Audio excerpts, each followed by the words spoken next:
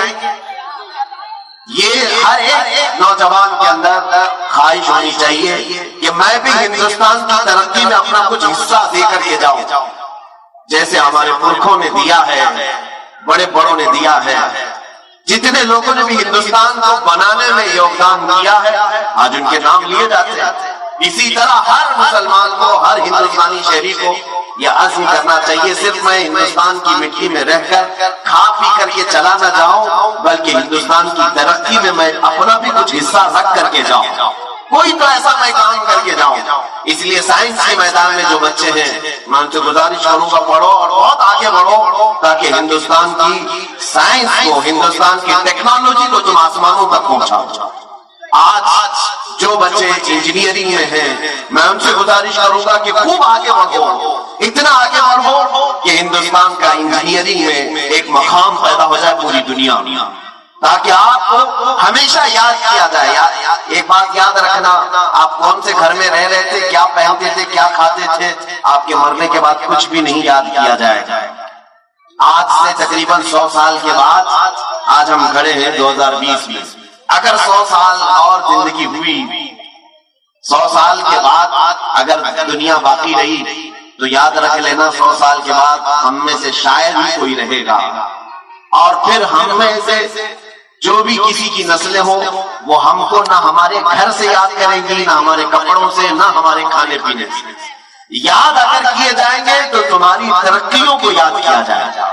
تم نے اگر کچھ کیا ہے، آج تاج محل کو یاد کیا جاتا ہے اس لیے کہ تاج محل ایک عجوبہ ہندوستان کی ترقی کے اور ہندوستان کا سر اونچا کرنے کے لیے ایک بادشاہ نے دیا۔ لال قلعہ دیا ہے، قطب مینار دیا ہے، اور بھی بہت ساری ایسی چیزیں ہیں ہندوستان میں جو ہندوستان میں رہنے والوں نے اس کی ترقی کے لیے دیا ہے۔ اسی طرح سے میں گزارش کروں گا ہر فیلڈ میں جو بھی ہے وہ ہندوستان کی ترقی کے لیے اپنا کچھ حصہ ضرور دے کر کے جائے۔ ظاہر سی بات ہے آج یہ بات یاد کی جائے گی، اگر آپ نے انجینئرنگ میں جیسے پلین بنانے والا کون تھا، سب سے پہلے ایروپلین کس نے اڑایا وہ ہمیشہ یاد کیا جائے گا، کمپیوٹر کس نے بنایا یہ ہمیشہ یاد کیا جائے گا، ٹیلی فون کس نے بنایا یہ ہمیشہ یاد کیا جائے گا۔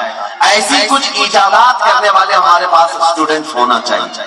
میں ان کی حوصلہ افزائی کرتا ہوں، اگر کسی کے دماغ میں ایسی چیزیں ہوں تو سارے لوگ مل کر کے اس کی ہم مدد کریں گے، تاکہ ہندوستان میں جو بھی پروڈکٹ ہوگا، مینوفیکچرنگ ہوگی، پوری دنیا پر ہم اس کو ایسا پیش کریں گے کہ انشاءاللہ العزیز دنیا ہمیشہ یاد رکھے گی کہ اگر یہ چیز کسی نے بنایا تھا تو ایک ہندوستانی مسلمان نے بنایا تھا۔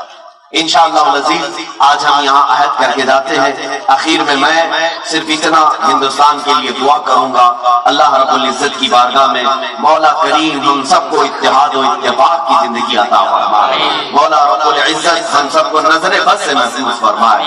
خاص طور پر پاک سائٹ وکرولی گھاٹ کوپر کے جتنے لوگ یہاں پر حاضر ہیں، آج یوم جمہوریہ کے موقع پر اے رب العالمین تیرے دربار میں ہم التجا کرتے ہیں، جس طرح آج ہم آزاد ہیں ہمیں موت تک تو آزاد ہی زندگی عطا فرما، مولا دوسروں کی غلامی سے ہم سب کی حفاظت فرما، پورے ہندوستان کے وقار اور عزت کو مولا تو دوبارہ فرما دے۔ جنہوں نے آج جس طرح سے بھی محنتیں کی ہیں سب کو اس کی اپنی شان کے مطابق اجر عطا فرما۔